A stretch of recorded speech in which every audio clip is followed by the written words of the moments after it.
നിങ്ങൾ നിങ്ങളുടെ കുഞ്ഞുങ്ങൾക്ക് വേണ്ടി പ്രാർത്ഥിക്കുന്ന മാതാപിതാക്കളാണോ? നിങ്ങൾ നിങ്ങളുടെ കുഞ്ഞുങ്ങളെക്കുറിച്ച് ആവലാതിയും ഭയവും അകത്തുള്ളവരാണോ? യായിറോസിന്റെ മകൾക്ക് വിശ്വാസം ഉണ്ടായിട്ടല്ല യായിറോസിന്റെ മകളെ യേശു സൗഖ്യമാക്കിയത്. ഭൂതം ബാധിച്ച സ്ത്രീയുടെ മകൾക്ക് വിശ്വാസം ഉണ്ടായിട്ടല്ല ആ ഭൂതം ബാധിച്ച സ്ത്രീയുടെ മകളെ, ആ കൊച്ചു കുഞ്ഞിനെ യേശു സൗഖ്യമാക്കിയത്. പക്ഷപാതക്കാരൻ, സ്നേഹിതന്മാർ ഇറക്കിക്കൊണ്ടുവന്ന പക്ഷപാതക്കാരൻ, അവന് വിശ്വാസമുണ്ട് ഇല്ലയോ എന്ന് ദൈവം നോക്കുന്നില്ല. പക്ഷെ കൂടെ കൊണ്ടുവന്ന സ്നേഹിതന്മാർ വിശ്വാസത്തിനനുസരിച്ച് യേശു പ്രവർത്തിക്കുവാൻ ഇടയായിത്തീർന്നു.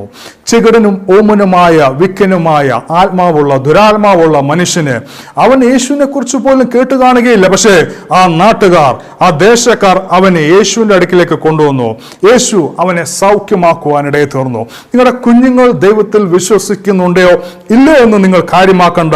നിങ്ങളുടെ കസിൻസ്, നിങ്ങളുടെ ബന്ധുക്കൾ, നിങ്ങളുടെ സ്നേഹിതന്മാർ യേശുവിനെ അവർ വിശ്വസിക്കുന്നുണ്ടോ ഇല്ലയോ എന്ന് നിങ്ങൾ പ്രശ്നമാക്കണ്ട. നിങ്ങൾ അവർക്ക് വേണ്ടി പ്രാർത്ഥിക്കുക.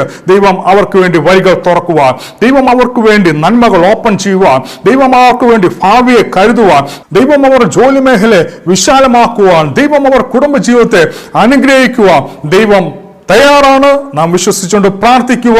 ദൈവം നമ്മെ ധാരാളമായി അനുഗ്രഹിക്കട്ടെ. God bless you.